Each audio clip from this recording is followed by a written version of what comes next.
Welcome, everybody. I'm Libera PISANO, and I am the chair of this second session. Yes, I am a new Marie Curie Fellow here, so I started working at the Pompeu Fabra just recently in October, and it's a big pleasure for me being here in this fascinating conference, and so thought-provoking and stimulating. And now I will introduce you our second speaker, Amanda BOETZKES. Amanda is professor of contemporary art history and theory at the University of Guelph in Canada. Her research focuses on the intersection of artistic research with the life science and global systems, so the intertwinement between aesthetics and ethics, and ethics of art, as these intersect with ecology and the visual technologies of the late 20th and early 21st centuries. Among her numerous publications, I can mention her book, Plastic Capitalism, Contemporary Art and the Drive to Waste, published for MIT Press in 2019, and The Ethics of Earth Art, published with by University of Minnesota Press in 2010. Her current project, Ecologicity, Vision and Art for a World to Come, considers modes of visualizing environments with a spatial focus on Arctic landscapes. So it's not by chance that the title of our talk today is At the Moraine of the Greenland ice sheet, thinking with glacier melt. So Amanda, the floor is yours. Thank you so much. Sorry, a matter of control. I don't seem to be able to move forward anymore. Hang on. Yes, okay, thank you. Okay, thank you so much, Libera. I'd like to thank Santiago Zabala and Isabel Valverde for so courageously organizing this symposium on such an important topic as climate emergency, but also for persevering in the midst of the other emergency, the coronavirus pandemic. And I know this symposium was delayed several times, and I'm glad it's here. And I'm glad that we're here together.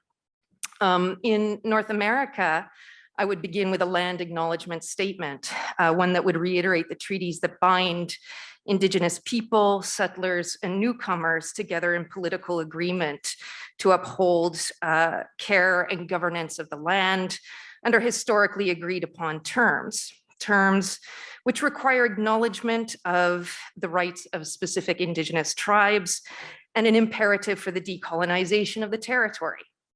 I will not begin with a statement like that here, but I will open instead by stating that I'm going to be speaking about research and theorization I have been undertaking in Greenland, Kalalit Nunaat, a country that voted for home rule in 1979 and achieved self-government in 2008.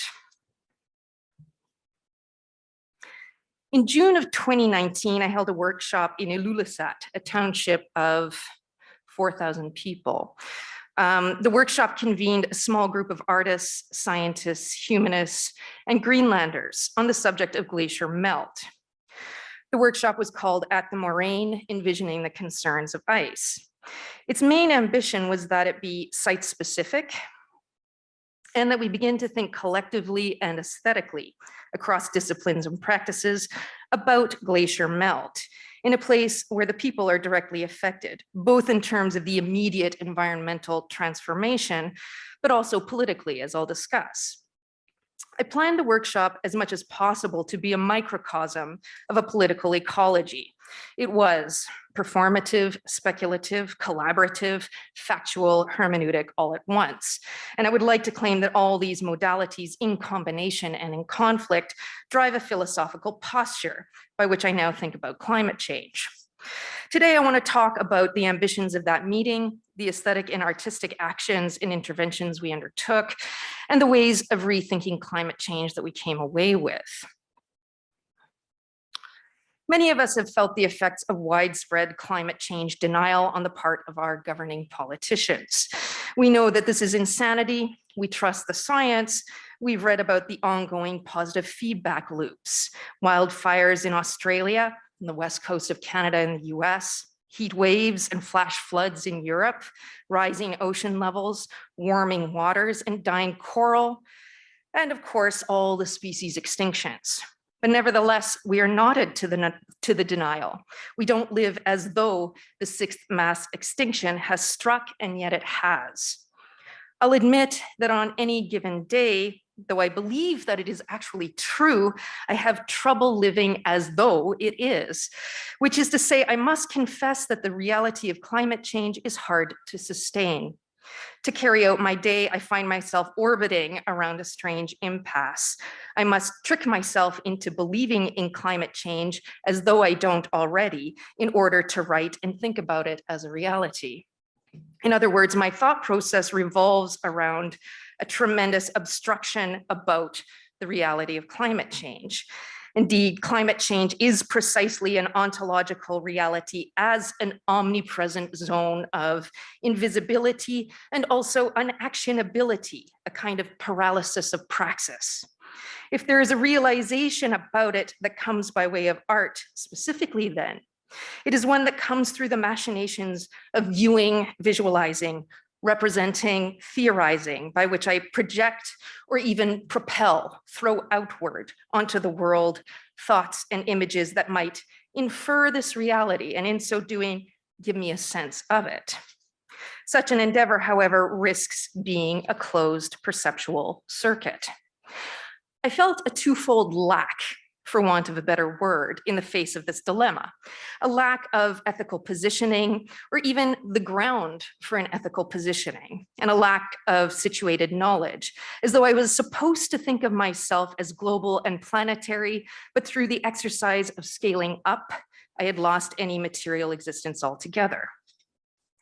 Corresponding to these two lacks, then, I uncovered an ontologically based desire to ground an ethical position toward the planet, and an epistemologically based desire to situate my knowledge in relation to Indigenous politics that contest the abuses of land extractivism that are held to be the cause of climate change. This endeavor had to be achieved then through some kind of undoing of a myth of individuated subjectivity and a reorientation to a collective ecological thinking. I wanted to work my entanglements into alternative knots, knowing that I could not untie them. One can never be free of ecological entanglement after all, but we can still become different by knowing differently. So the principles of the workshop grew out of this gambit. After some field work in the area, I decided to locate the workshop in Ilulissat, Greenland, a small community not far from the edge of the Greenland ice sheet, the second largest planetary mass of glacier ice, and one that is a focal point of study by glaciologists and other climate scientists who are attempting to predict patterns and effects of glacial melt.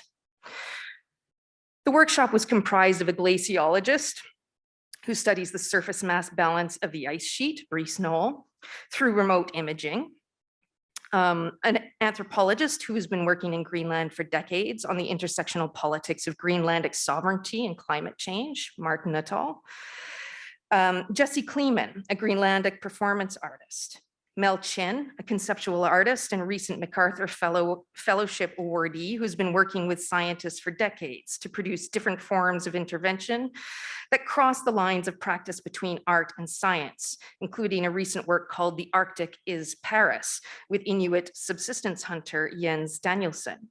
And Shahzad Dawood, who's been producing a film cycle called The Leviathan Cycle, which explores notions of marine welfare, migration, and mental health, and their possible interconnections. So the makeup of this group would reposition climate science as one facet of a larger debate regarding the political concerns of glacier melt and how these are mediated through the aesthetics of representation across local and global representations of glacier melt. We collaborated at what Indigenous scholar Jody Bird calls the transit between histories and spaces that destabilizes any single cultural standpoint. Further, my ambition was that the transit would be instigated by the materiality of the site, the moraine, and I'll return to this concept. In anticipation of the workshop, my co-organizer, Jeff Diamante, and I began formulating a new materialist analysis of the circumpolar north as it undergoes the process of energy deepening. This is a term Jeff brought to the table through his own research on petrocultures. Energy deepening refers to the positive correlation between economic growth and increases in physical energy. Jeff argues that energy deepening occurs through the mediation of environments as information systems. Currently, the cities and communities of the west coast of Greenland are not linked by any centralizing infrastructure, but the country is poised for an intensive period of energy deepening by way of uranium and other rare earth minerals. Its energy deepening is dependent on its abundance of glacier water, which is needed for resource processing and is being developed as a global commodity in its own right. Bottled glacier water or water for industrial processing, for mining. So while glacier melt is a symptom of global warming, for Greenland, it is also the key to economic development and political sovereignty from Denmark to free itself from its annual block grant of 3.2 billion Danish kroner. To situate the workshop at the Moraine was to locate the workshop's collaborative practices at the specific place and time of Greenland's entanglement in this ecological knot. When we convened in 2019, it was in the wake of significant glacial melt, but in anticipation of a time in which Greenland is being commandeered toward becoming, but also resisting, a destructive energy economy. An important part of the workshop was that it engaged the notion of envisioning. I wanted envisioning to be part of the procedure of collective thinking. In other words, I didn't just want to compare disciplinary and culturally specific images, but actually experiment with modes of collective envisioning while bearing in mind that collectivity is a notion with utopian desires and dystopian effects, both of which need to be taken into account. I was inspired by an important precedent of envisioning climate change at the intersection of science and Inuit knowledge, particularly a documentary called Inuit Knowledge and Climate Change, directed by Zacharias Kanak and Ian Morrow.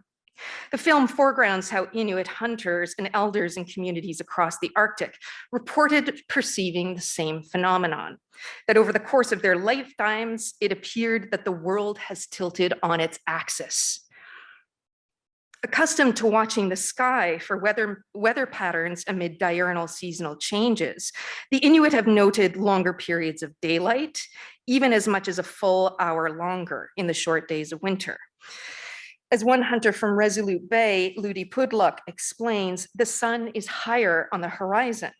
And while the sun rises from the same location it always did during the calendar year, it appears to set at a different location on the horizon than it did a generation ago. Another hunter, Jayputi Paluk from Iglulik, describes that the sun seems to be higher and hits more directly since the tilt. Hunters are especially conscious of the daylight hours and the quality of light because of the narrow margins of opportunity to hunt and fish in the winter. Since the documentary, geophysicist Jian Lin Chen and her team have published their hypothesis that the North Pole has indeed shifted, and in 2005 started drifting eastward. The environmental sciences and humanities too frequently foreclose the possibility of meaningful observation being relevant to climate change. But I'm compelled by an insistence that practices of visualization at the intersection of art, science, and the lived experience of the Inuit have the potential to intervene on the existing social hieroglyphs of glacier melt and have an enriching effect on our capacity to anticipate and even take hold of the unfolding of climate change. So I want to elaborate a bit on what I mean by the social hieroglyphs of glacier melt. Marx uses the term social hieroglyph to describe the way a commodity conceals its material basis, especially the labor that has produced it. W.J.T. Mitchell recalls the concept of the social hieroglyph to describe the twofold activity of landscape. He suggests that landscape is both a representation of power relations. In this regard, he describes landscape as imperial dream work. But it is also an instrument of power. Landscape produces and silences discourses. It appropriates imagery and it focuses attention. It creates the conditions by which to see the land. It produces social and subjective identities. I want to describe 3 social hieroglyphs of climate change and their dream work in operation in Greenland and how these might be fruitfully critiqued. One of the main hieroglyphs of climate change is the Calving Glacier. This came into prominence with Al Gore's An Inconvenient Truth. In the film, Gore shows graphic charts of the retreat of glacier ice at sites such as Mount Kilimanjaro, the Grinnell Glacier, the Himalayas, the Alps, and the Columbia Ice Shield of Alaska. In the midst of the narration, he shows now infamous and frequently recirculated footage of an immense piece of ice cracking off an ice wall and sinking into the North Pacific Ocean. The footage has since become synonymous with global warming and a shorthand for a host of associations, including the endangerment of polar bear habitat, oil speculation in the Arctic, and the general spoiling of fragile virgin territory. Tourists come to Ilulissat because the ice fjord is a UNESCO heritage site. Online, it is actually listed under Denmark, a detail that entirely denies Greenland home rule. Since it was declared a heritage site, Ilulissat has boomed as a tourist destination for its environmental importance as well as its sublime appearance. The appeal of the Calving Glacier to tourists is in full effect here. But what is being preserved under the UNESCO rubric obscures the material and political conditioning of the environment. The hieroglyph harks on a colonial imaginary to secure its effect on tourists. The lines of recession of the Greenland ice sheet up the ice fjord are the ecological pretense for the preservation of the site as a disappearing landscape. What is preserved then is the experience of pure glacier ice itself, as though glacier ice is endangered here, when in fact glacier ice is abundant. As well, there are the archaeological remains of a 19th century Thule settlement, though these are barely discernible from the wooden path of the UNESCO trail. This is the Thule site we're looking at here. People come for the icebergs, while the purported disappearance of indigenous inhabitants is a semiotextual pretense that supports the presentation of the ice fjord as ecologically endangered and preserved. There are many fallacies in the hieroglyph, though. Among them, it is still inhabited by a community of post-Thule people, Greenlanders. The icebergs themselves are not endangered entities. In fact, they are proliferating. That is the effect of ice sheet melt. Moreover, the ice sheet is not endangered. It is so massive that it will by far exist beyond human life. But of course, its melt accelerates the climate perturbations that we are creating. It is we who are vulnerable, not the ice. But here's the effect of the hieroglyph. It obscures causalities and ecosystemic logic. I do not want to denigrate the impetus to draw the interest and attention of climate researchers to Greenland by any means. We need science and scientists more than ever, and environmental tourism is a significant source of revenue for Greenland that they cannot do without. However, as I've suggested already, there is a myopia to science and its perspective that inhibits a decolonized ecological perspective of the planet, not because of any intention, but because of its distribution of intention, attention, observation, and the focalization of its instrumentation. I like this image by the late Tim Pitsiulak, which so astutely captures the myopia of the scientific assemblage from the lens of an Inuit artist in Cape Dorset. In Underwater Research Team, Pitsiulak draws a scene of researchers studying glacier ice. In the background, a red icebreaker ship showcases a prominent Canadian maple leaf, signaling the governmental claim on this landscape. In the middle ground, two researchers, one in a red parka and another in a dry suit, have cut a hole in the ice and prepare for a dive. In the foreground, a diver is intently shining a light on a section of the glacier below sea level. The glacier sheet melts into a pool that leads to a layer of blue fractured ice that juts out from the waterline. Overhead, a chopper flies a crate back to the ship, presumably to add to its load of ice samples. There is a sense of humorous irony insofar as the costumed figures who play the parts of government scientists appear to bring insight to the signs of global warming, and yet they do not see that their presence interrupts the landscape. They cut, crack, and penetrate the ice they are observing. The diver shines a light on the ice, focusing intently on it. The other figures look insistently downward into the water. By contrast, Pitsiulak observes the whole scene from outside it, an assemblage of scientific inquiry, the flexing of national territory, and technological prowess. But his landscape also calls the cause and effects of glacier melt into question. Does the presence of this assemblage perturb this climate change landscape, or does it alleviate it? This is the question. The third social hieroglyph I want to raise is what I would call apocalypse panic. Art historian Birgit Schneider analyzes scientific diagrams illustrating the effects of climate change in global maps. She suggests that the recurrent use of red tones to convey warming temperatures has a history in the cosmogram, imagery of the planet under the duress of apocalyptic heat, fire, and destruction. Climate cosmograms materialize and visualize the worldview of the Anthropocene, she argues, in the production of a fictional yet possible future. Schneider, however, recognizes that the key feature of the burning world's cosmograms is their alarmist use of color, which appears as a distorted attempt to represent the potential impacts of climate change in the future, rather than the factual condition.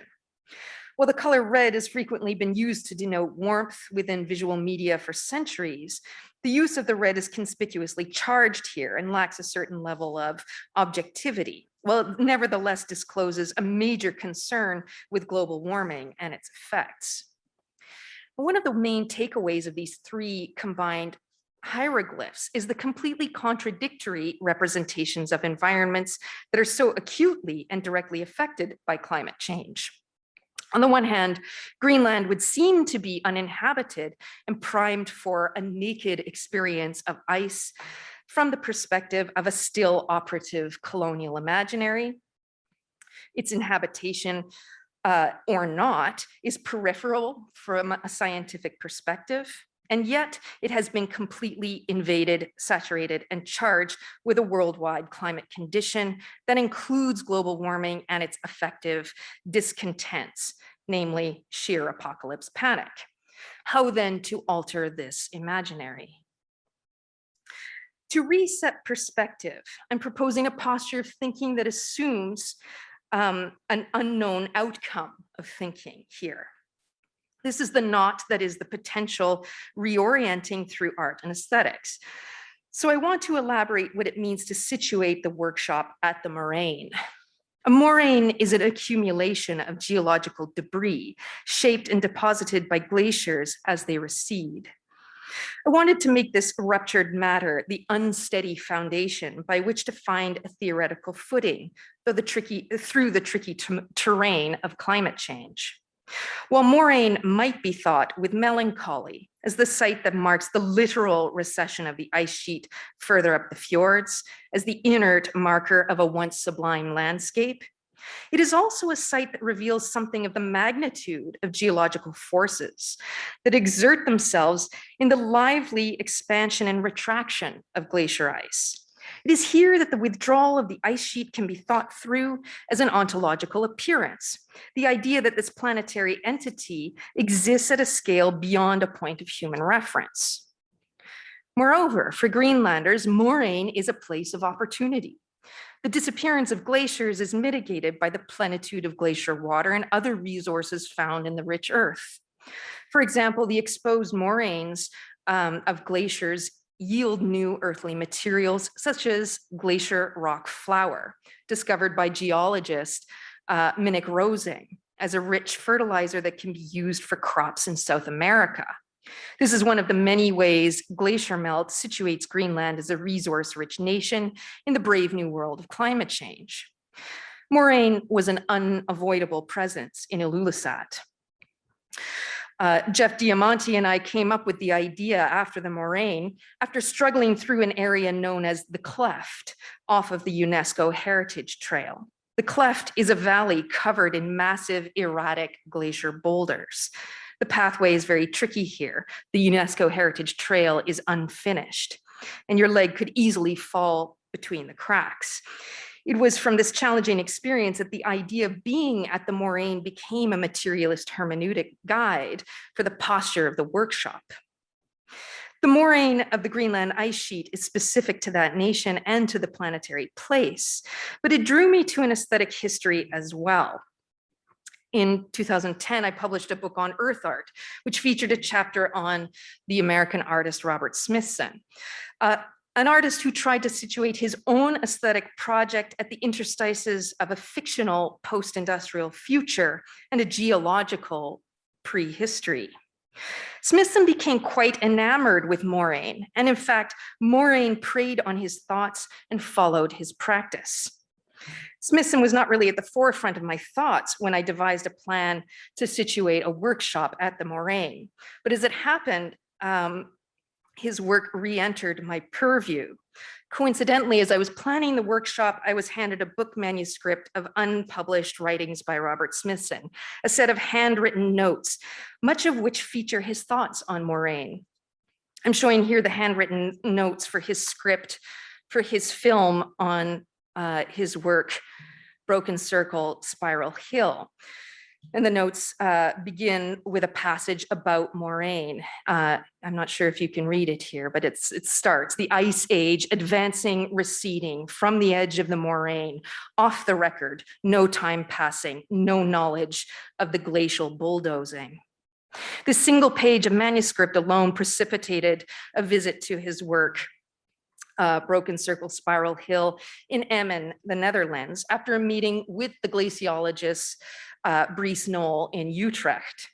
I think of this piece as a particular turning point in Smithson's work because his project was to situate the work in the environment as a way precisely to decenter it from art institutions and economy, to activate entirely different forces and timeframes in and through art. But his ideas about decentered art, dynamic, transient, remote art, was somewhat offset in this particular work, in which he tried to clear the land for the broken circle, which is an essentially decentered figure. But this massive ice age boulder was impossibly heavy to move. So the boulder became a recalcitrant, accidental excess that centered the work against Smithson's will. But he actually came to embrace it as integral to his dynamic understanding of art. What began as a forceful diffraction of Smithson's visual project of citing art and the environment is in many ways how I've come to think about climate change and its effects on the Greenland ice sheet. We're all forced to think about global climate change all the time. The ice sheet throws itself into view, into my view anyway, with the insistence of this ice age boulder. Thinking about it is an imperative, but at the same time, to see it, to interpret it, how to think it as a thing in its own right, takes some aesthetic work, but work from a different place, one that situates the viewer differently from that of a landscape. Now we must view from the moraine. We learned from our glaciologist Brice Knoll that the Greenland ice sheet, or the GRIS, as he called it, had to be understood behaviorally as a dynamic and shifting entity. He was part of a major Dutch-Danish research team that aims to measure and predict the variability of the mass balance of the ice sheet in order to provide a definitive date for unprecedented global warming, 1997, and to monitor its net mass losses. These glaciologists understand the behavior of the ice sheet and its effects on the climate environment, including water levels and temperatures and sea ice, is unpredictable and requires a very complex mediated apparatus, which includes remote sensoring, sensors that feed data back to the research centers, satellite imaging taken from different heights, in addition to continual measuring of the expansion and contraction of ice from year to year. As Brice told us, the calculations are so complex, they have to be sent to a supercomputer in Reading, England, to be processed. Brice Noel had been working on the Greenland ice sheet his entire career, but had never been to Greenland. One of the achievements of the workshop, even if this is small scale, is that we offered a firsthand experience of this planetary entity and did so in a way that was mediated by the Greenlandic performance artist, Jesse Clemen. Clemen comes from the small town of Upernavik in Western Greenland. On the second day of the workshop, we took the group by helicopter to 2 locations. The first, a place called the Dead Glacier, a place where the ice sheet had been stoppered against an embankment. We'll go back there. This is the Dead Glacier. The place was a virtual beach of fine, silty moraine. Jessie Clemen greeted the moraine with her hands, her body, words. She rolled against it and asked to be photographed with it. Then we took the helicopter to the ablation zone, the zone of the surface melt of the ice sheet, to a location known as the Blue Lake. Here, Jessie executed a performance that was shot through with complex recognition, acknowledgement, and expressiveness to the ice sheet, from the ice sheet, for us.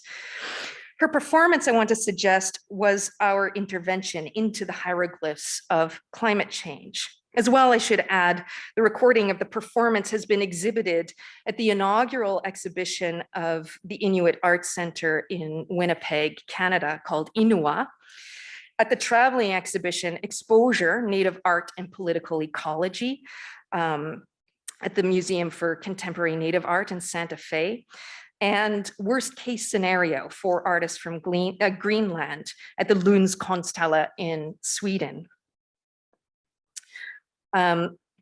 Bruno Latour makes a case for storytelling as a way of detecting planetary agents. Storytelling is the cultivation of what he calls a metamorphic zone, an activity that recognizes forms of knowledge and sets forth the shape-changing capacities of different actants. We were therefore especially attentive to the metamorphic effects of Clemen's performance. The performance acted as a kind of lightning rod for us, to connect us to the ice sheet, to attune us to her imaginary and bodily connection to the place, to initiate conversations that would bridge the glaciological perspective and this other perspective borne out through Jessie's bodily movement at the site. She titled her performance Arcticos Doloros, a phrase from the bestseller Arctic Dreams by Barry Lopez, Arcticos Doloros, the Arctic in pain. At this place, the land resisted being oriented by the vanishing points of coherent landscape. The ice sheet extended for miles in either direction. Silently and pensively, she transformed her presence and persona, drawing the attention of our group until everything seemed to disappear, except the torrent of wind sweeping across the surface of the ice and the sounds of ice melting, dripping, and water rushing. I'm just going to pause here. How are we for time? I want to show about 5 minutes of the performance. Is that fine? Is that fine? Yeah.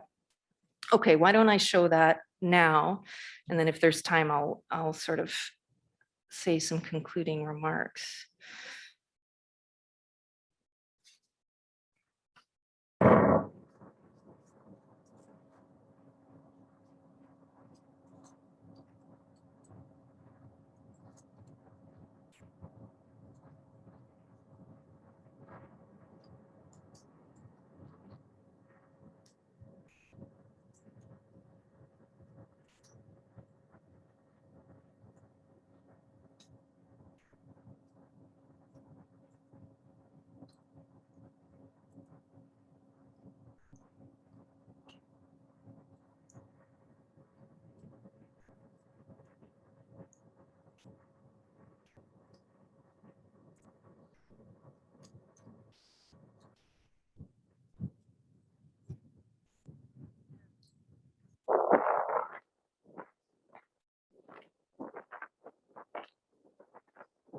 just going to move it forward a bit because it's a 20-minute video, and so I just want to show a good bit of it.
Yeah. Just to speak to how cold it was, she started the performance in her bare feet on this very quickly, thin and piece then, of black I'll nylon. continue when I.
In the Inuit shamanistic tradition, it's normal for the shaman to bind themselves up in rope in order to locate the body while the spirit travels.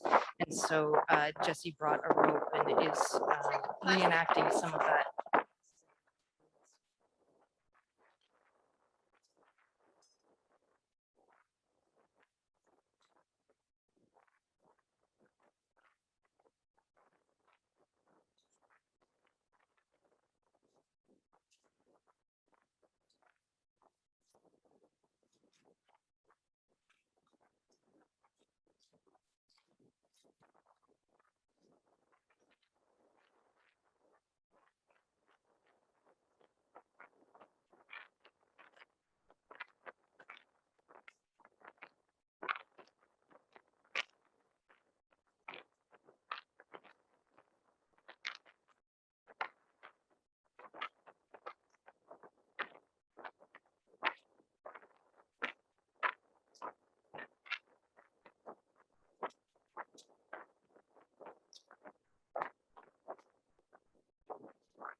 So I'll just maybe finish up and I'll keep it going. Clemen's performances have been linked to Tukak theater, which was a form initiated by an Italian theater director, Eugenio Barba, and developed by Greenlanders living in Denmark in the 1970s. Tukak allowed for renewal of Greenlandic identity based on historical Inuit cultural practices, especially drum dancing and mask dancing. But while Tukak was a form intended to affirm the beauty of Inuit culture in a globalized world, Clemen's performances surfaced the more complex feelings of loss, shame, inferiority, and in the case of our performance, grief, that on the one hand triggers the need to affirm identity, but at the same time points to the failure and impossibility of a stable or secure identity. Her performance was rife with the ambivalence of being positioned as both Indigenous and modern European, not to mention the added layer of being charged with the global responsibility for glacier melt, one of the most visible effects of global warming. But as the cultural theorist Kirsten Thisted argues, the discourse of indigeneity emanates from European and colonial mindsets and comes with global pressures that close Indigenous people between being civilization's other, as though a primitive, and a corrective to colonization's discontents. We can observe the ambivalence of identity and the undoing of identity at play in Clemen's performances. But importantly, this formation and deformation of identity that transpires in and through bodily movement occurs in concert with the elements and with all the viewers present. As Clemen disappeared into her own performed body, her black robes catching the wind, the ice, the cold, the sun, she captured and embodied out an envisioning of this place and this time, of the posture of the Moraine with all its paradoxes, the abundant ice and its abundant melt, its dynamism and our vulnerability to it, Greenlandic history and its enfolding into geological history, political resistance, and contemporary ecology. Thank you.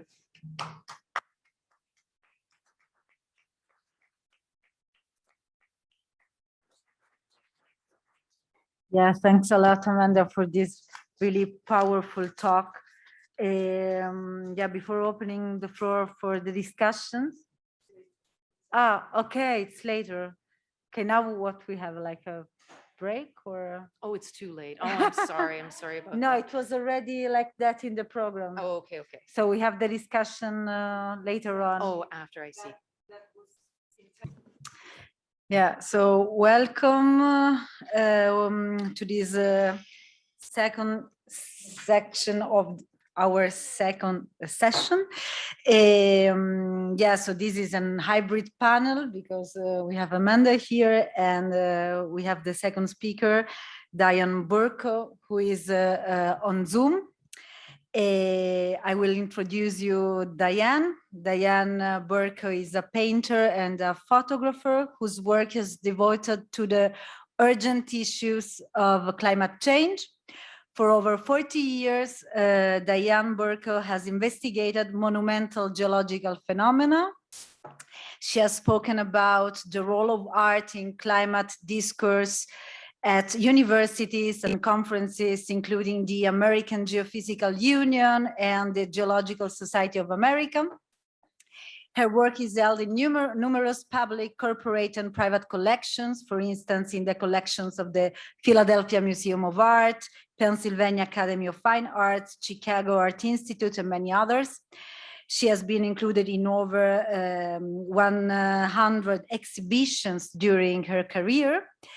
Currently, her exhibition, Seeing Climate Change, Diane BURKO 2002-2021, we have here the catalog actually, is on view at the American University in Washington, DC.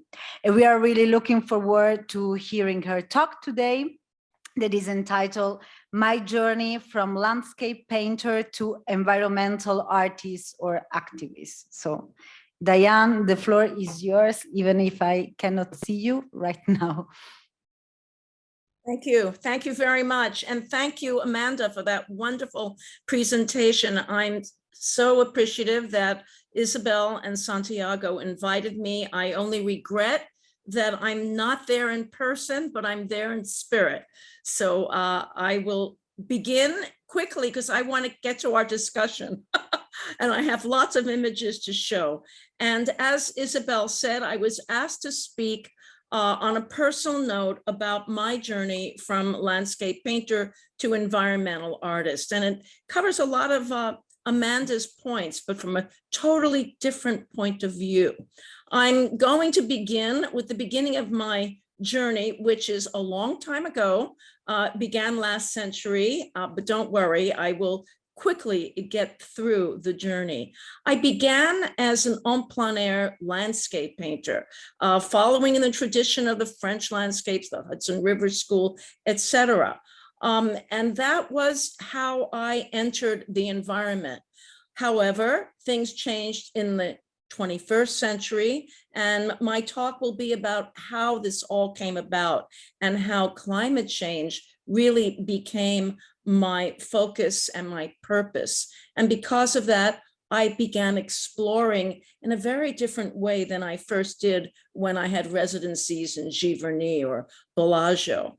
I'm also an activist, and I should mention, even though this is all about climate change in the last few years of activism, I'm a feminist, so I'm a political animal. So I think I marched, against the war. So I have always been an activist. And I think it's important to point out that environmental activism is not a new thing. It's taken many forms over the decades and centuries. And I always like to point to some American artists, United States artist Thomas Cole, for instance, who way back in 1836 was already concerned about clear cutting. And there were artists that, in the next decade and century, you have Thomas Moraine, who really was one of the founders, I think, maybe the beginning of the first national park, Yellowstone. And I think the national parks of the United States are one of our great pride and joys if we can keep them. Ansel Adams, a photographer, is known in the 20th century for his work on conservation. So artists in the past have always been aware of their environment. I think artists always reflect their environment. But today, I think there's a plethora of artists who are more concerned, more vocal in the many medias that they use. Edward Bertinsky from Canada is a good example of a photographer and also a filmmaker who has done great work. I saw his show in Toronto a number of years ago called The Anthropocene. And then in Europe, we all know Olafur Eliasson and the major installations that he has done to bring these issues to the fore. I think, however, my favorite kind of medium that really expresses this is the great opera, Sun and Sea, at the 2019 Venice Biennale. Unfortunately, I wasn't there. I wish I had been, but just a few months ago, I was lucky enough to see it reenacted in Philadelphia. What I think is so amazing about what the arts can do, as opposed to the scientists or helping them, of course, augment what they're doing, is that we can bring our medium to the audience in a very different way, in a visceral way, in a way that hits you on an emotional level. And certainly this opera was a great example of that. So going back to my journey, as I said, it started way back last century, and it started with the landscape. And I think Amanda's point about the hieroglyphic of the landscape is indeed very well taken. So I first became involved in the landscape before this painting, but it was Jim Terrell, I always like to give him credit, who actually got me into the viewpoint that I have adapted ever since, which is the aerial view. And I think it's a view of today. And even when I wasn't in a plane flying and shooting, I would rush to the edge of cliffs to shoot and look down. This painting does not represent that, but there were many from the Giverny series that did. As you can see, I'm going decade by decade very, very quickly, almost into the 21st century. This was a major project that had to do with the Wissahickon, which is a waterway that goes through Pennsylvania. And if I had the time, I would make this talk all about waterways and how we have not really understood that we can't control the power of water. We have to work with it, which of course the Inuits understood. So here's an installation shot of that. After that project, I was kind of tired of green, and I got to Costa Rica. Unfortunately or fortunately, the first thing that I encountered with friends was a rainforest, all green. However, Arenal was up there at this rainforest, and I didn't even know what Arenal was. I was looking out in the evening up into the sky, and I saw this red stuff coming down a mountain. Well, obviously that was lava, but I'm a girl from Brooklyn, New York. I had never seen a volcano. I really didn't even understand what a volcano was. And I think that kind of sums up my journey, or my mode of journeying. It is very much serendipitous. Things happen and I just move forward, take advantage of them because I'm curious. And I think all artists are curious. And so that began a major project that I did on volcanoes. And those volcanoes took me about 4 years. It was a 4-year project. I went to many, many sites. Italy, of course, the Aeolian, those were part of the Aeolian islands, climbed actually one of them. And then I ended up in Iceland, which really was is the most volcanic country in the world, with Surtsey still erupting. And I started doing waterfalls. So all this is what I was involved with at the turn of the century. And in 2006, I had a traveling exhibition that was basically about this volcano project and Iceland. And it traveled. And when it went to one institution, the curator said, well, you know, I remember that you did ice way back. Do you have any of those paintings? Because her theme was basically fire and ice. And we found this painting that was done in 1976, and we included it in the exhibition. So here you have something in 1976 talking to work in the year 2006. And to me, that was kind of mind-boggling. It was a 30-year gap. What happened in those 30 years? Well, guess what? Being a woman, I think people in the audience can understand, we can think on one level, more than one level. And so as I'm giving my museum talk, I'm thinking about that concept. 30 years, what's happened? And actually, that was my aha climate change moment. That was 2006. Inconvenient Truth had just come out. And Elizabeth Colbert's book, which I had read her essays in the New Yorker for a while, they all came together. Climate change was in the air, in the public air by 1976. And I just kept worrying about that snow and realizing I had to do something about it. And so I went back to the sources I was using in the 70s. And the first strategy I came up with was, I'm going to make a lot of paintings about the Matterhorn, and people are going to look at them and they're going to understand or think about, is the snow still there? Because that's what I thought. Well, I had a friend who visited the studio who said, well, you know what? They're just going to see beautiful paintings. You have to go deeper. He was right. And so indeed, I've been going deeper ever since. And the first strategy I used and discovered was repeat photography. And repeat photography is something that glaciologists use all the time. And they use it in a very methodical way. They set up their cameras at the same glacier year after year, same time, and they document it. So mass balance measurement is one way that glaciologists use their science, but they also use it in a visual way. And I felt that that was the best way that I could start talking visually as a painter about this phenomenon of glaciers melting. This is Grinnell Glacier. And I did this for a while, and it culminated in an exhibition in 2010. The whole exhibition was about this concept. And so we used this as the cover. These are source photos that I used that informed my work. I also went wherever I could to speak to scientists and explorers. And I met David Brashears, who was actually doing the same thing, but in photography and actually doing it really right there. He's a mountain climber and a videographer, and he was following Mallory's photographs. We connected and I said, can I use some of those repeats? And he agreed. And then using his repeats, he said to me, well, why don't you do an extra one? Why don't you do the future? So I did this triptych, which is now in this exhibition currently in Washington, DC.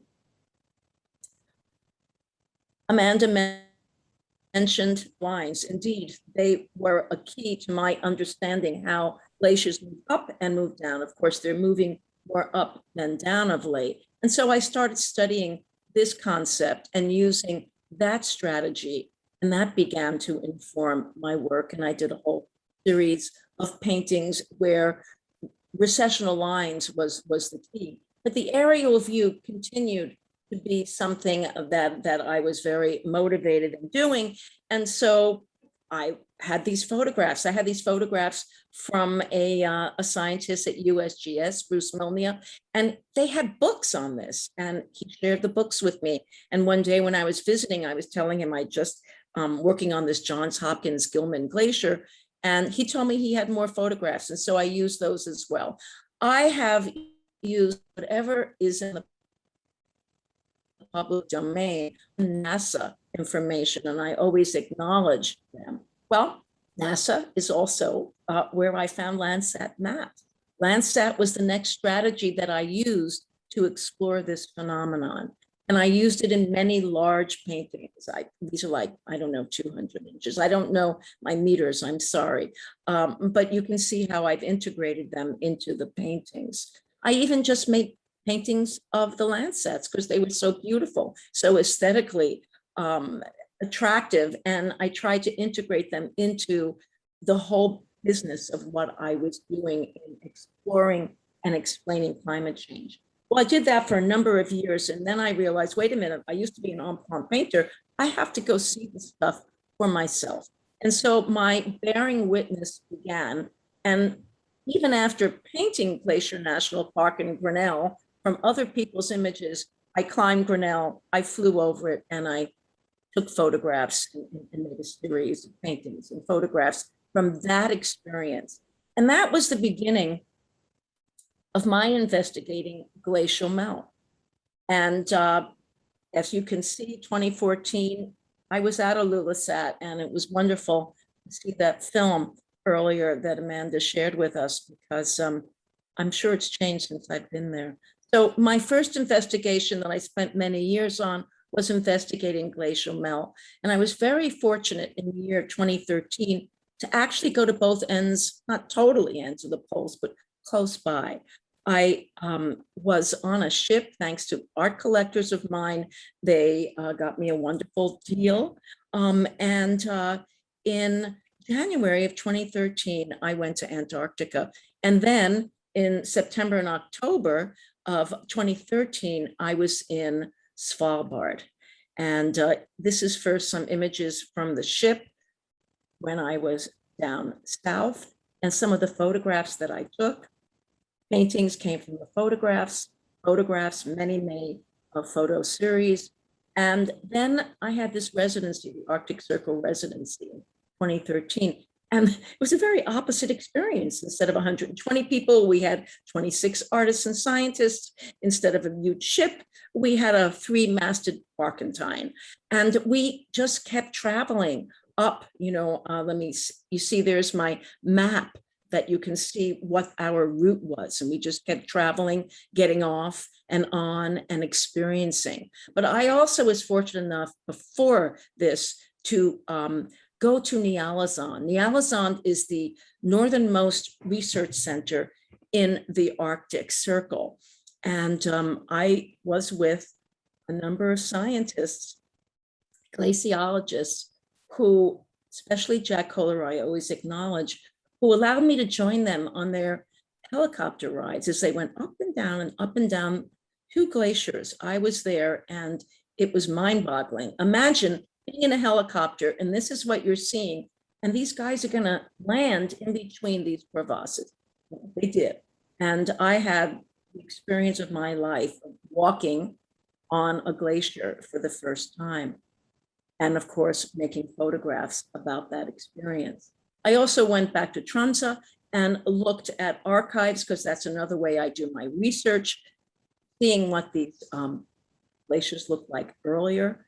And then 2013 led to 2014, and our wanting, I was with my husband on this traveling, we wanted to go and see more. And so Greenland was the next goal. We got there. This is from 2021. I was hoping to find one from 2014, but wasn't able to. Here's a shot of flying into Ilulissat. And there I am with those rushing icebergs that Amanda was speaking about. In 2014, 15, I had the opportunity to be an educator on a nonprofit enterprise called Students on Ice out of Canada. And we went to Antarctica. So here we are on the ship embarking. And why did I go twice, one might ask? Well, I had an ulterior motive. Of course, I wanted to see as much as possible. The experience was phenomenal. But I also wanted to get to the Patagonian ice fields in Argentina. And it sort of means that I've been to the 3 largest ice fields in the world. What we did is when we landed back on the ship, we flew to Calafate, and you can see these are the glaciers, the ice sheet, I should say, along the border between Peru and Argentina. And there I, again, walked on glaciers. This was a very tricky, dangerous one. I don't know if I would have done it if I knew how fraught it was, but I did, and did a major photo series, a suite of photographs about this experience. I also, from my Greenland experience, created a suite of photographs that were about deep time. And you can see them on my website. So this gives you an inspiration shot. So all this bearing witness, as I said earlier, is what I take as a researcher, as an artistic researcher, into my studio. And I'm just going to share some studio shots, like one a year, to give you a sense of how I'm processing the information over the years. Those 2 are obviously from the archives.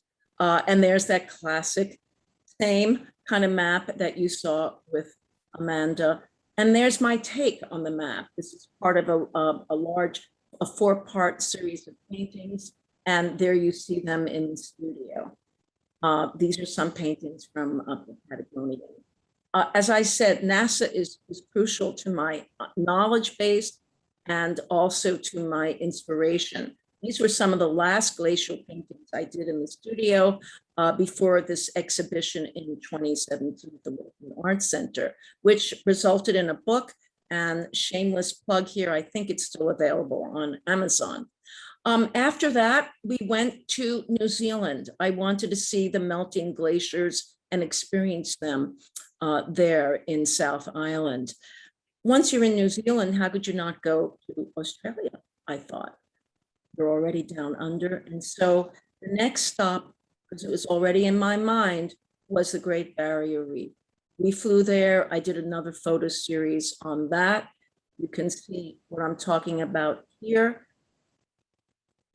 And climate change in the oceans, which is 70% of our planet, certainly are crucial. And so began another investigation on coral reef ecosystems. And I was lucky enough to be part of an MIT research grant as the artist. And so that was my next investigation. My investigations are always with scientists as well. So it's a visual investigation, but it's also a factual research investigation. And I was thrilled to be able to visit at the Ruth Gates lab, really towards the end of the year before we were going from Hawaii to American Samoa. And I wanted to see that confocal microscope, which I had read about, because the confocal microscope is actually looking at these small,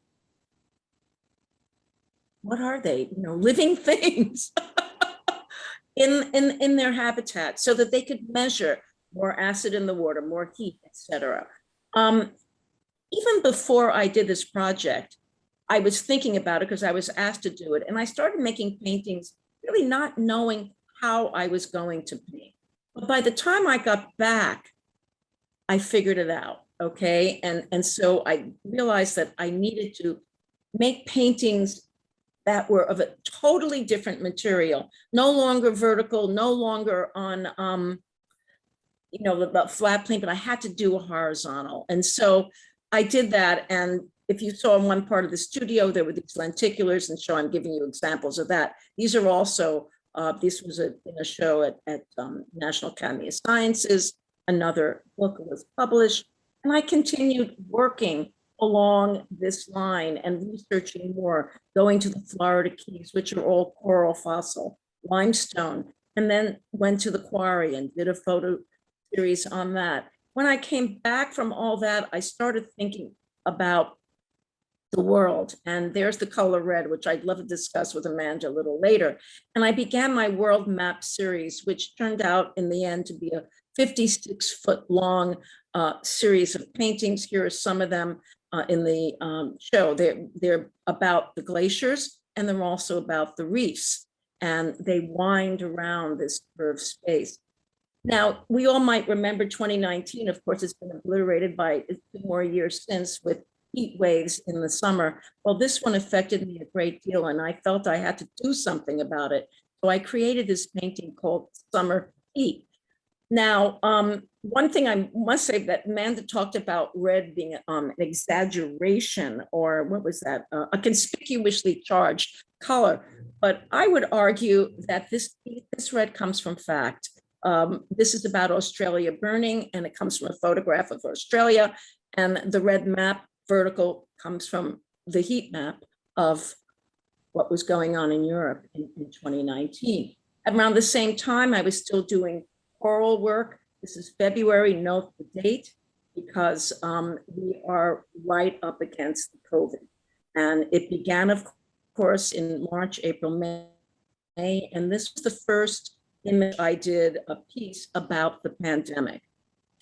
I kept doing that all through 2020. These are some of the studies that led up to this painting. And this is the largest painting in that exhibition, 8 feet by 15 feet. And I just thought you'd enjoy seeing the artist working in the studio, trying to figure things out. See that little map there? That's how I project onto a canvas. It saves a lot of time. By December, this painting was almost finished. And here it is. It was finished in January 2021. And there it is, installed at the American University Museum. While I was doing that big painting, I had an idea that maybe I could put these 3 paintings in as well. So, you know, an artist doesn't just do one thing, you do many things at a time. And so I was playing with all these different ideas. And in my head, I wanted to see this big 8 foot by 15 foot, followed by these 3 5-foot square paintings. The big one being very visceral, very metaphorical, very referential. And these really articulating, these 3, the issues. This one about the Amazon, this one about the Arctic and the Antarctic, and you can't see that one, but it's about the fires. Well, we didn't have room for those 3. So the show is moving on, and I'm moving on. And what really blew my mind when I was doing these 3 square paintings is this one in particular. That gray shape is how large the Amazon rainforest is in South America. And until I saw that shape superimposed on the map, I just didn't realize how indeed large an amount of territory that was. It actually is the same amount of territory from east of the Rockies of the United States of America. I had spent a month in Chile in 2019, in October, And so I really, could relate to all this on a very deep level. And so my next exploration, my next study became looking into the Amazon rainforest. Lovejoy, who I had heard, who's a great conservationist, spent 20 years there. I know how important it is ecologically. And when I saw how large it was, it really scared me. And so I decided that I have to do a series about that. And that's what I'm still involved with now. I'm bringing you right up to date to this exhibition. This was a mock-up of our trying to figure out with two great art historians, Mary Garrett and Norma Browdy, who are feminist art historians who invited me to do this show with them. And it was an incredible collaboration, and I'm forever grateful to them. And I think the essays will show you how important their contribution was. This was one wall of the exhibition, and it's a big wall, and it really sums up my whole journey in terms of climate change. So you have paintings there when I was in Iceland in 2002, and you have everything in between. And what was so gratifying for me is, even though we basically had planned the exhibition already, we were able to rearrange it so that I could put 4 of the newest pieces that I was up to right up until August of this year. And these, of course, are about the rainforest, but they're also about extraction. They're about mining. They're about the fact that I certainly learned this when I visited the lithium mines and saw the copper mines in Chile, and understood on a deep level how the water is being taken from the aquifers, being taken for this rather than for the people who live there. This is just another website from the show, and an install shot that shows you the beginning of it. And there we go. I think this is the end, because I really would love to have time to answer questions. And that's it. I'm going to unshare my screen, and I'll wait for direction from you, Isabel.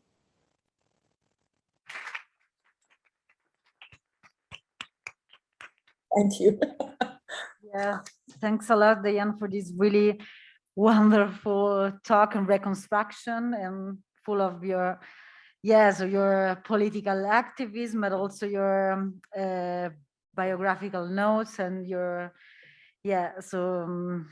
actually, I have really a bunch of questions, and I do think that before, so opening the floor for questions, maybe I can say something related to the 2 talks.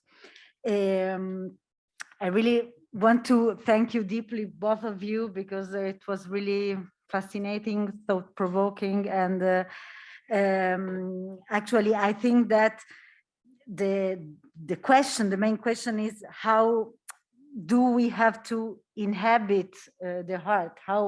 What kind of strategies we have to develop, also under a kind of with a different medium, that it's not like scientific or rational, so to speak, practice.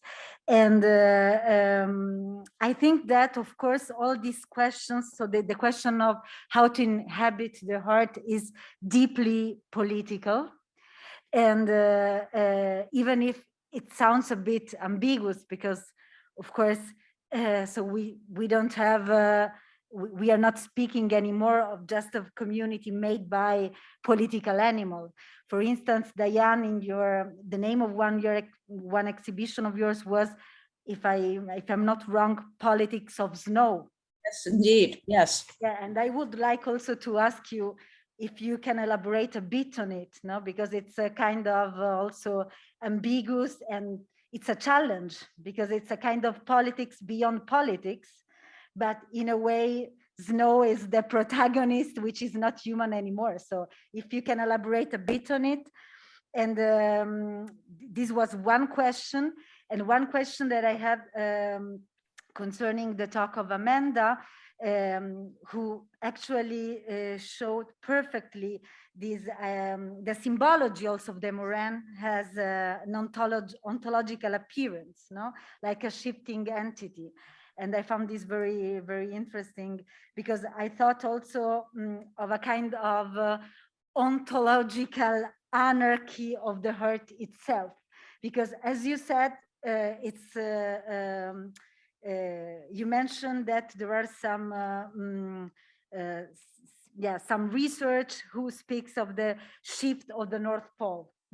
And this is really a kind of, so matter of fact, but also if we can think in a kind of philosophical terms, so the bottom, the ground, it's not anymore the ground. So our arche, it's anarchical.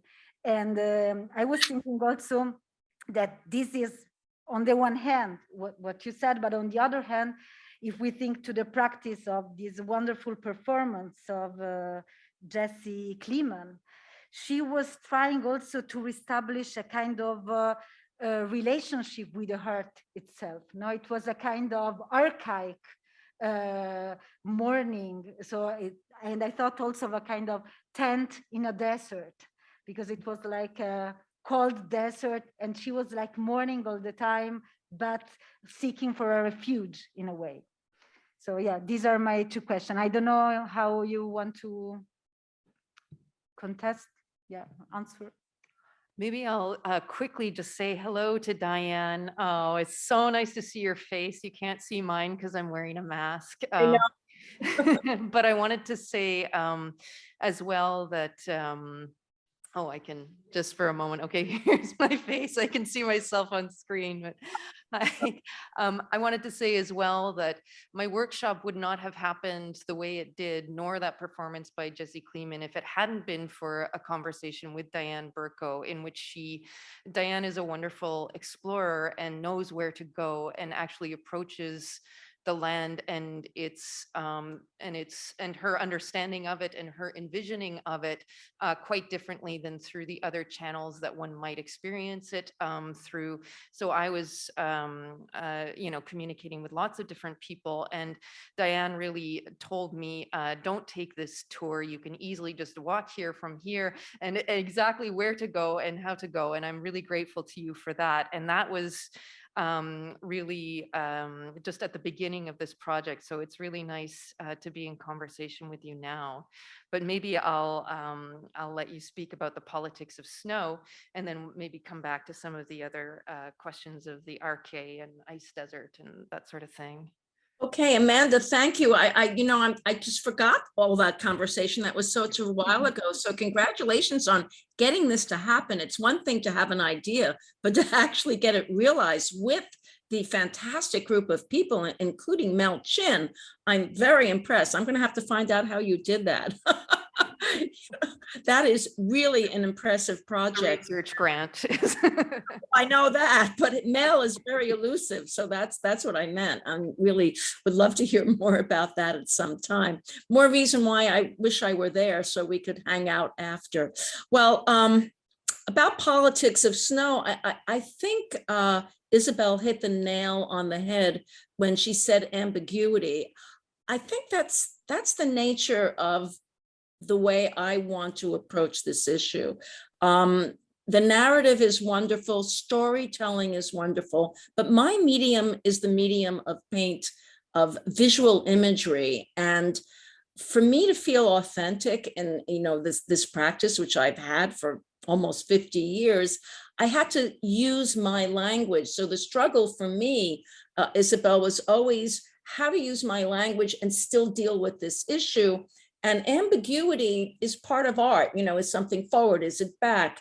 What's really happening? I wanted to keep that tension going in my work, okay? So that people, when they come to this exhibition, it's been wonderful being there and listening to people respond. A lot of them will say, oh, this is so compelling and beautiful, but it's so frightening. And, both things are going on at the same time. And we as human beings need to grab that, and certainly Amanda spoke about that earlier. And so Politics of Snow it was already political. My work was not talking about politics, but you were seeing it, you kind of felt it, which is one of the reasons I do believe that art exhibitions still have a place in our dialogue. I think it's still a way for people to cumulatively, unconsciously get the idea in their heads just by walking through. And I've seen this happen with these viewers that I've been watching. I've been there for about 2 weekends, interacting with the public, which of course is part of my practice, public engagement. But I think there's something to say for the art exhibit, especially when you have students in university who don't know much. I wasn't there for this, but one student walked in and said, "Did she kill the coral?" Because there was some coral fans in the collaging. So, we need to continue to communicate and educate. And I do it with ambiguity. I think that's the only way I can answer your question. It's Amanda's turn. Is it all right if we shut the door? I'm just having trouble hearing a little bit. Okay. Yeah, so maybe I want to say something even in response to that, Diane, because this idea that that you're sort of like in bringing forward a problem, you're the one that's responsible for the problem, or bringing a problem into visibility, you're the one that's sort of responsible for it. And the idea that actually what you're bringing forward is a greater kind of responsibility than just this sort of literal touch, if you're actually, because I think you pointed that out really well, that you were actually part of a research expedition with MIT, right? For the and I think that's the kind of positioning that I think is interesting for art right now. And so in a strange way, it gets to that idea of the kind of the archaic. And I was just, as you were speaking, Libra, I was thinking, okay, the archaic, the arche, and sort of the origin of that ground. Is the ground of politics, or is it the ground of political assembly, maybe? And why is it, how does that formulation come about? And so for me, it was really important to think about, I wanted to have a very specific kind of collaboration. It had to be there, but it didn't have to be. I mean, I've had the same question, does everybody have to go to the Greenland ice sheet in order to have some kind of political assembly like that? And no, not everybody does. But it seemed to me, I mean, questions about, like, what about if you're, doing research on climate change, why are you flying at all? Yeah. And I think, and it's a totally legitimate question, but my answer to it is, in a sense, to put it in perspective as well. Well, that research is happening anyway, at a much, much larger scale that would, and by scientific expeditions. However, the kind of reflection that is demanded right now is not happening, because that question comes to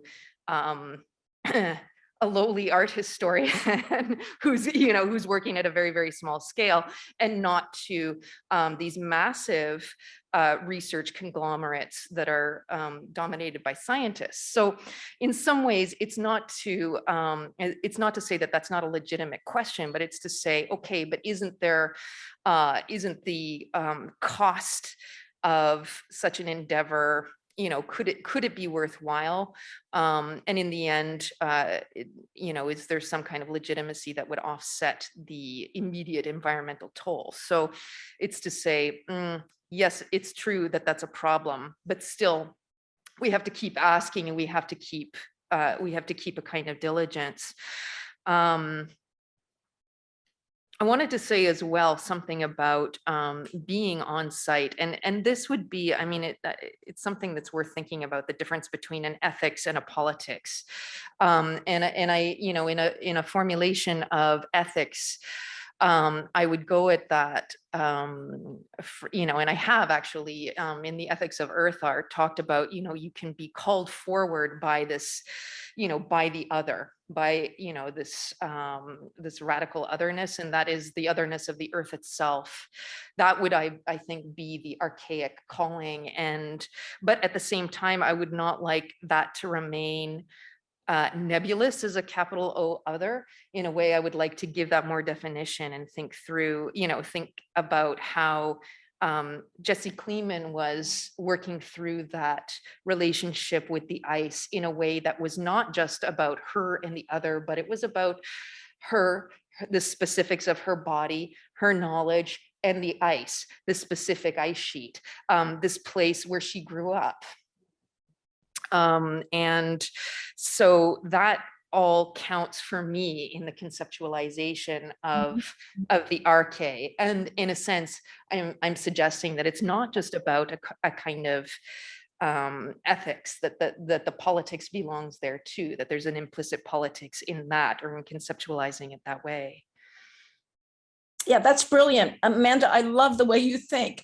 No, I totally agree with you. And with Clemen, you're also seeing so many layers of significance, you know, in terms of the tradition of tying the rope. I mean, I think art has its strength in the layering, in the multiple onion layers that you can pull off. And that's what makes it authentic. I think that was so great about the opera, you know, Sun and Sea. I mean, here it is, it's an opera, but if you read the libretto, if you were there and you experienced it, there's something to all that experience. And that's why, by the way, I've gotten that question as well about my carbon footprint. And I think you answered it well. And I would just say too, that if you do something with it, you're not just a tourist taking selfies, but if you take that experience and you share it, okay, with students, with different audiences, and you imbue it in your work, I think it gives you a little bit more rationale for doing it. But of course, my kind of smart answer, you know, when I want to be snide, is because I've been asked that a lot from my audiences. I say I haven't eaten meat in 40 years. And guess what? There's more of a carbon footprint in agriculture, especially in cattle, than there is in maybe the 5-6 flights I've taken to do what I'm doing. We have to be circumspect, we have to be careful, but there has to be meaning and consciousness in what we're doing. And certainly there was in your project. Okay, yeah, thanks a lot. I think we have some questions, right? I thought Ronan, you can I talk. cannot see them. Yeah. Sorry, should I put my hand up? Yeah, sorry. I had my hand up earlier. Hello, Brownwood. Hi, hello. I am not an artist and I'm not in the arts community. I work for a climate change nonprofit in the global south. And I am interested in art, and I'm particularly interested in art in its role that it plays in storytelling, and how storytelling can communicate the climate crisis. But one of the biggest problems or challenges faced by that is, in as much as science has failed on the emotional, visceral level, and perhaps through use of scientific language, its inaccessibility to communicate the crisis, the arts perhaps is also equally inaccessible, simply because people cannot afford to visit art galleries, particularly here in Cape Town, South Africa, where the free days on the private galleries have been shut because of COVID, and they don't want to draw the big crowds. you'll talk about the opera.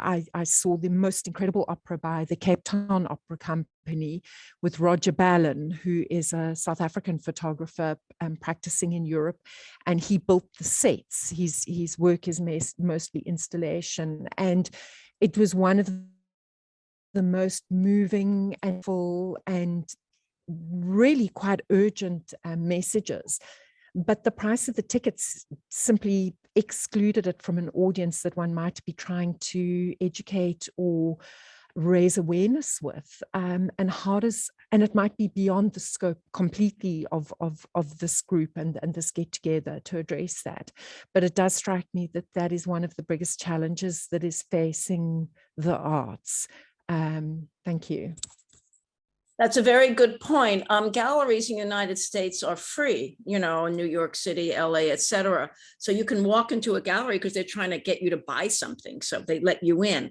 You are correct. Museums do charge, not in the DC, not in the capital. All the museums are free, which is wonderful. One of the joys of being there a lot lately.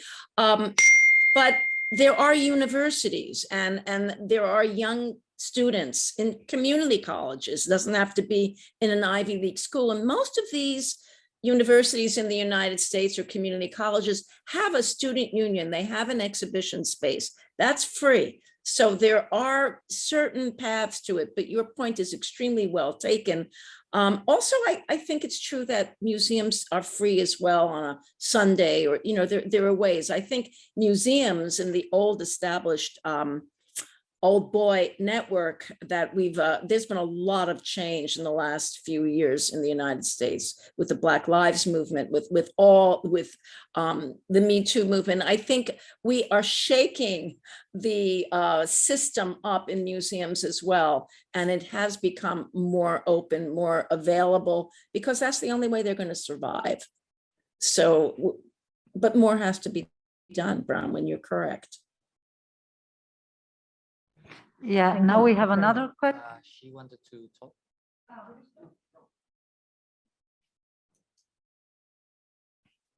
Hello. Hi, Diane. Are you hearing me?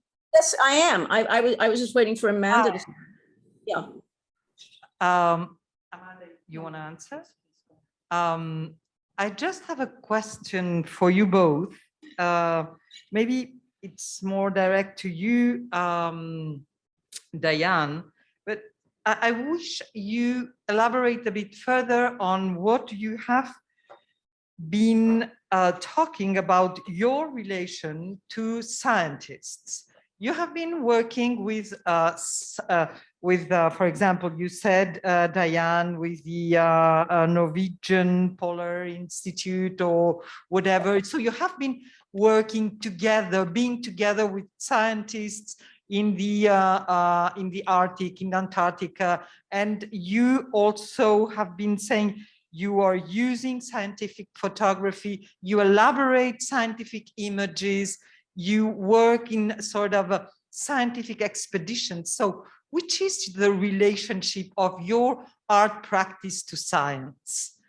Even not only of the art practice to science, so the artistic image to scientific images, but also as yourself working, being, sharing space, sharing time, sharing experience with scientists. Because I think that is very specific to the to your work, Diane, and also to what you have been showing us. No, other artists do not have these companionships, this closeness, this even physical closeness, no, with the scientists, and I think that it's very interesting. So if you could elaborate a bit further, how, I don't know, what were you doing with them? How did you relate? How was your practice relating to their practice as scientists? That's it. I would say I think we have a symbiotic relationship where I'm getting knowledge from them, and then I'm giving them back a visual interpretation that helps them communicate that knowledge to the public. I mean, I'm written into NSF grants for that reason, because even though the scientist is really involved in something that the public might think is arcane, if they have outreach as a topic in their proposal, they seem to do better in getting their proposal. So I'm a vehicle, but in terms of the relationship, again, it was very serendipitous when I first came into this field and just started learning and reading. I saw these repeat images on the internet, and I didn't even know if I could use them, you know, legally, as in copyright. And so I started writing to the National Ice and Snow Center in Boulder. I wrote to NASA and to the USGS and asked, can I use these photographs by this photographer and that photographer? And I was told by this Bruce Molnia, who actually called me and wrote to me and said, they're in the public domain. You're paying taxes for the USGS. I said, oh, that's great. And so I began friendships in that way. I reached out always to scientists, asking them for their images for this first project. And I have been lucky enough to make friendships that way. So in a way, it started off socially, but certainly me as the student and they as the teacher. As time went on, it was just a very exciting kind of collaboration over the years and over the different labs that I visited. But I think it's still the same. I see myself very much as learning from them, and they appreciate my curiosity. Although you asked another question, Isabel, what are the similarities? The similarities between art and science are many.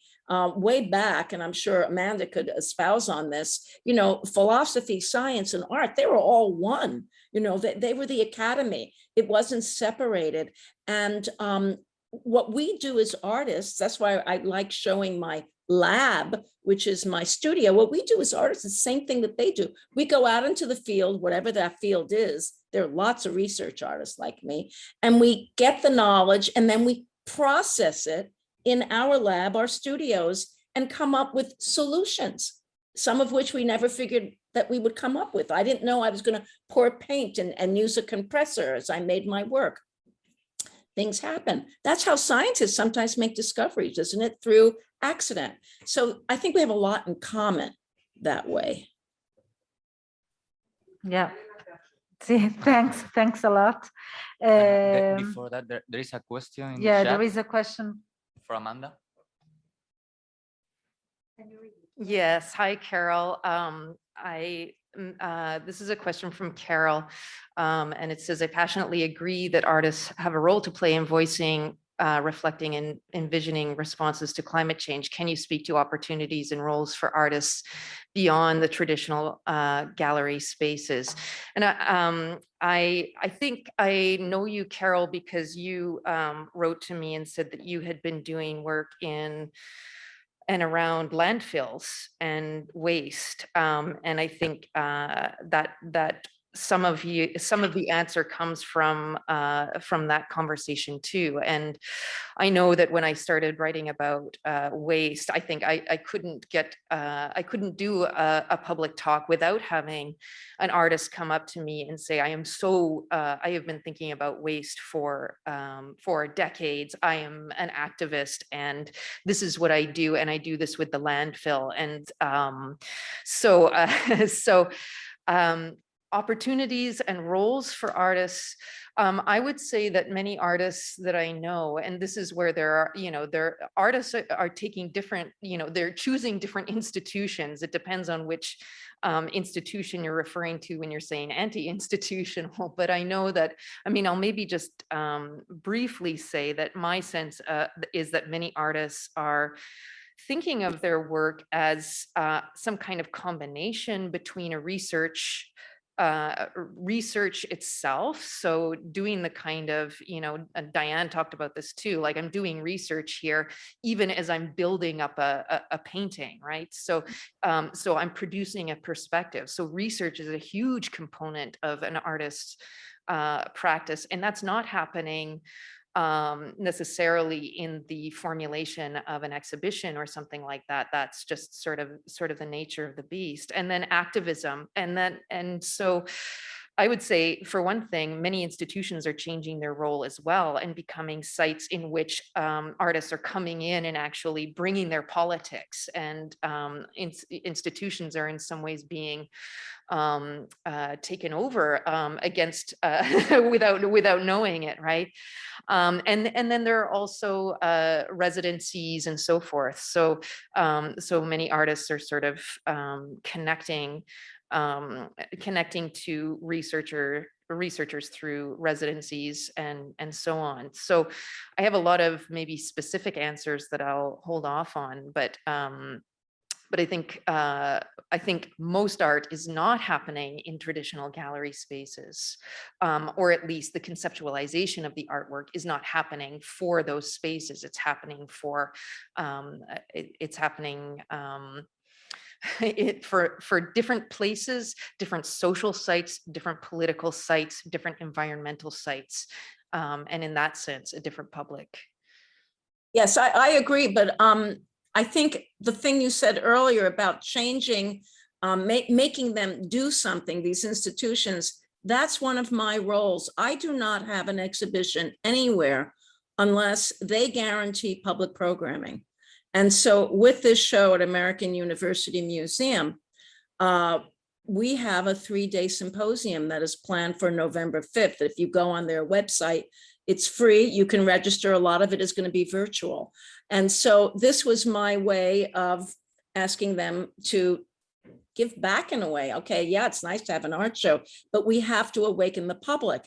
And so with any exhibition I have, even in a commercial gallery, I always request public programming on the environment or climate change. And I think a lot of artists are starting to do that. So even within the system, we can try to change it. Yeah, thanks a lot. Now we have another question from Santiago. Hi, Diane. I can see you. You can't see me, but I can see you. All right. All right. So now she can. Oh, now you can. I'm the one. Oh, I see you. You're waving your hand. Hi, Santiago. All the way hiding somewhere in the hall. So what I just wanted to make a sort of comment on a number of things you both said, in particular in relation to Diane. You said at a certain point that some of the people at your exhibition found your painting beautiful, but at the same time they saw some danger there, right? Some sort of emergency and danger. And Yes. My comment was about the danger that we experience, and also how we experience danger, because I agree with you that basically there isn't such a big, and I really don't see such a big difference between the work that scientists, or at least good scientists, good philosophers, and good artists, or at least the ones that I like, they do. We don't really do things that are that different. But what is different is whether, and this has a little bit to do with my theory of aesthetics in my book, but anyway, the basic idea is that, well, it seems to me that the ones that the artists, the scientists, and the philosophers, which are at least the ones we should, I don't know, we should engage with or we should follow, are the ones that try to get us closer to danger. And even not only closer to danger, but actually, and in my book, I have this formulation, they have to rescue us into the danger. So when we are asked by Herderling that he had this very famous quote, but where danger is, also the growing, also grows the saving power. So saving, in order to save yourself, you have to experience in some way some danger, which it doesn't necessarily mean that it's something you experience that I will have to go tomorrow somewhere. I prefer to stay here in Barcelona, to tell you the truth. But the idea is that I have to have some places, there have to be some realms, there have to be some, let's say some even institutions that allow us to be rescued into these emergencies, into this, which and ideally the greatest emergencies. In other words, the emergency we're talking about in this today, it's a clear, great emergency, one that we do not seriously take into consideration, right? So the idea here is that works of art, or even great scientists, or even good philosophers, should in some way get us closer, or manage to, through writing, through painting, through whatever it is, to a danger that we have ceased to experience. So Yes. the concern is with the scientists, for example, which I am not as friendly as you are with scientists, but maybe because I don't know the right ones, but I know a number of scientists, for example, working on on aging, the problem of aging. And, and they sort of explained that they're trying to work on how to stop some particular disease related to aging. But no, actually the funding really comes from only pharmaceuticals interested in aging, regardless whether you're sick or not. So that's a difference there. There's a difference of whether scientists will really get close to the danger, the real danger we suffer, or whether they will not do it. So the question is how close, the closer you get to the danger, the less funding you will probably have, the less possibilities of saving you will probably have. And if you go and actually see the amount of money given to pharmaceutical houses regarding malaria now, that just now they apparently found some sort of a vaccine even for that, it's curious that they took 30 years to do that when we took only 1 year for the coronavirus. So my concern is that, of course, it is very important that artists, scientists, and philosophers manage to do the work, but also the institution in which they work. And I think in this case, for once, I think our university has done a very good job to allow this space to take place. So in other words, it is important to allow us to experience a danger we are not experiencing anymore. And that's one of the biggest problems we have. Yes, your book was brilliant.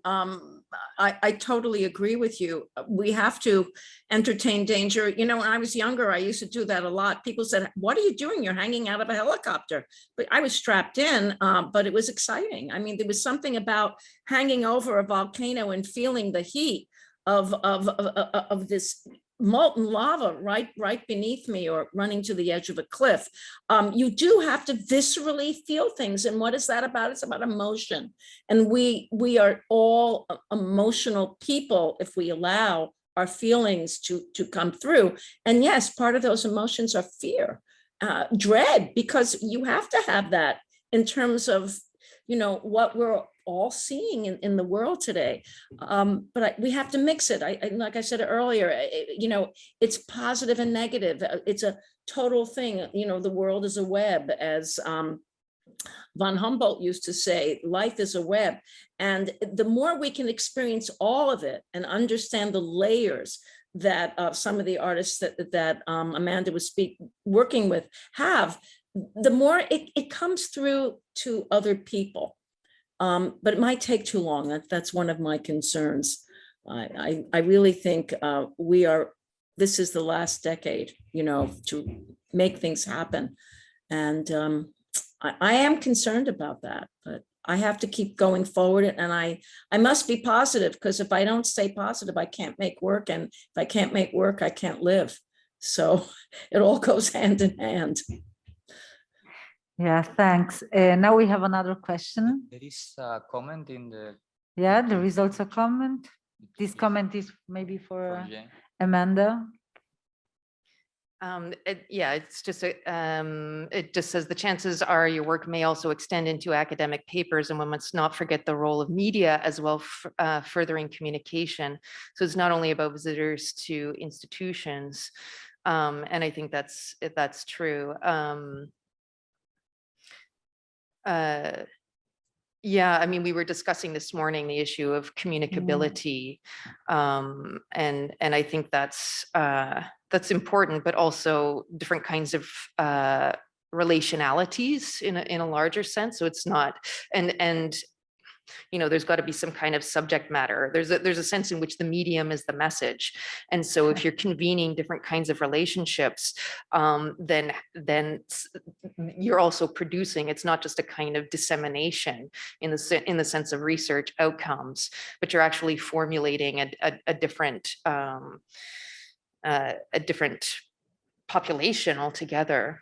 And that's a larger question. I'll just leave it, but thank you for that comment. Yeah, now we have a question. Andrea. Yeah, I'm Andrea Conte. I'm also an artist, and I want to thank you for your presentation and for showing the landscape that I think is a choice now. Yeah, I say to Amanda and to Diane, thank you, because it's a choice to show a landscape and not, for example, humans and I think this is political since the beginning. No, I really enjoyed the journey for 30 years of paintings of landscape, because I think is a choice that is really political in terms of protect the environment, showing the landscape itself. And so it's not a question. Oh yeah, probably is something that I want to mention because it's something that was emotional for me to see the last paintings that you did, Diane. That was some maps related to landscape, but also data related to temperature, and that painting that you did in the 77 of the two mountain peaks. No, of course, the last one, they have a lot of information. They are immediately an advocacy piece related to environment. But I believe also that painting of 77 of those two mountain peaks, they have already something in it related to advocacy, related to the environment. I really enjoyed that mountain. That maybe it's more subliminal, it's less explicit, but it was already there. What do you think? Comparing that painting and the last one? I'm not really sure which one you're talking about, but perhaps you're speaking about the fact that the earlier paintings are much more realistic, so that you see the mountain, and then the later paintings are more metaphorical. I'm not sure which painting you mean. The one from 77 that they put you in the show. Yeah. Yes. So the question is, when I was painting those paintings, I was just fascinated with snow and shape and form, and I had no awareness of geology or the environment. I mean, I did, generally speaking, but it had no significance to me. I was painting as a painter, enjoying space, enjoying imagery. And my journey really is about taking that imagery, and I know I can make beautiful paintings, but taking that and giving it more purpose, more layers of meaning, so that I'm just not making pretty paintings. So that was sort of the evolution. Yes, you're correct. Yeah. Thank you. Amanda, yeah. Can I say something? I mean, I was just thinking a little bit further about Santiago's question about getting closer to the danger, and also thinking about what you do, Diane, so well, which is and which I think relates to some of the materiality of the Moraine, that for me, thinking at the Moraine was very much about the sort of sediment and the sort of fragments after the fact of melt, but that being a remainder that keeps you with the danger, but also acknowledges, what's happened. But some of that, like I knew Diane's paintings from before I went. And what Diane does so well in her paintings, and it's something you might have to see them in person to get, but just the textures of snow and ice, the behavior of ice. And so on the one hand, Diane is painting, from NASA satellite images and other kinds of scientific images that are in the public domain. But as she paints them, she's building up, she actually captures, in a way that I haven't seen any other artist do, captures all of these textures of the ice so that they're there and available as you see the painting. And there's something about that, seeing all the cracks and fissures, in some ways I actually like talking about, because I often get into media art, but then I like thinking about, but it still can be done with painting. Like it can do something wonderful. And in those last paintings that you were talking about, I always notice this when a painting actually is represented, it actually looks like an eye, but it's also the perspective. And so some of them, you have that map of the Arctic, but it actually looks like an eye as well. And so that's a little bit the thing of like, there is a kind of, I wrote that, I was like, this is a global eye. So there is a kind of perspective that's being delivered, even as you're showing this on its, as an eye. And I always like that. Whenever I see this, I'm like, the medium is the message, but that's a way of saying the seer is also integral and a part of the scene. And so I just appreciated that you sort of paused on those 3 paintings at the end, or what we saw was 3 paintings, but part of that last series. Yeah, well, the sphere is, I'm so appreciative, Amanda, that you picked up on that, because if you can see this big painting, there are the circle, the sphere is the exact same size in the 8 foot by 15 as it is. It's always centered there. And the sphere is also what my lenticulars are about. And in this exhibition, there are 8 of these 30 by 30 lenticulars that you walk by and you watch them move. So clearly the sphere is key. And the curators came up with this idea when we were designing the wall. Mary Garrett said, well, what about the blue marble? You talk about that and it's in your video. And then we put the blue marble literally right next to, like perpendicular to this wall of 8 spheres. And one of the commentaries of some visitor was, as she looked through them, she said, oh my gosh, look what you've done. You've gone from the blue marble to this black circle, because the last lenticular really isn't black, but it's about the forest burning. So it has reds and greens and blacks in them. So, you know, again, it's all metaphoric. It's about the sphere, it's globe. But actually, when I was doing the paintings about COVID, I never used that ugly symbol, but I did use a circle in a different way. So it seems to be something that I'm doing now, you know, unconsciously and a little bit more consciously, but I'm thrilled that you picked up on it. Thank you. Thanks. So do we have other questions or comments? Yeah, Isabel. That may be a last comment, and it is for you, Amanda. I wrote down a sentence of yours which struck me, and I would like, maybe it is a nice ending topic, if you want, or statement more than topic. You said at a certain point, it is we who are vulnerable, not the ice.